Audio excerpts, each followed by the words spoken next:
नमस्कार, मी आकाश झालटे. Marathi one news चॅनलवर आपले हार्दिक स्वागत आहे. चला तर पाहूया आजच्या काही ठळक घडामोडी. कल्याण डोंबिवली महानगरपालिकेचा अभिनव उपक्रम, शहरातील दुभाजक उद्याने आणि मैदानांचा होणारा कायापालट.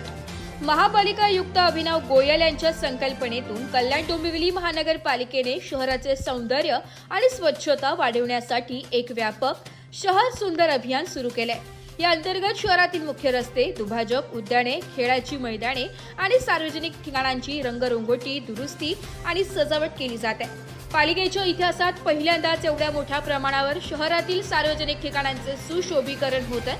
हा उपक्रम केवळ सौंदर्यवर्धनापुरता मर्यादित नसून नागरिकांना आरामदायी आणि स्वच्छ सार्वजनिक वातावरण मिळावे हा त्यामागचा उद्देश असल्याची माहिती मुख्य उद्यान अधीक्षक संजय जाधव यांनी दिली आहे.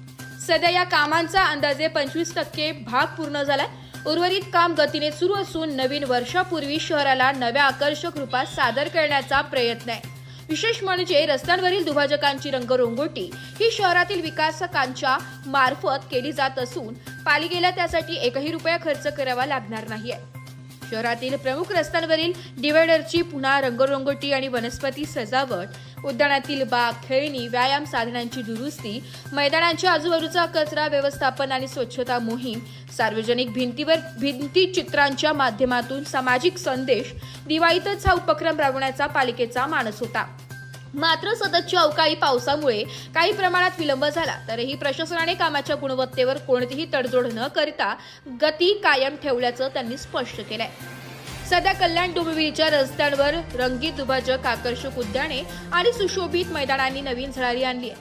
या उपक्रमामुळे शहराच्या सौंदर्यात भर तर पडेलच, पण नागरिकांच्या जीवनमानातही सुधारणा होईल असा विश्वासही मुख्य उद्यान अधीक्षक संजय जाधव यांनी व्यक्त केलाय. महानगरपालिकेचा हा प्रयत्न स्वच्छ, सुंदर आणि पर्यावरणपूरक कल्याण डोंबिवलीच्या दिशेने एक महत्त्वाचे पाऊल ठरणार आहे. मात्र त्यासाठी शहरातील नागरिकांनीही त्यामध्ये आपले योगदान दिल्यास शहर स्वच्छ होण्यास आणखी मदत होईल यात तीळ मात्र शंका नाही.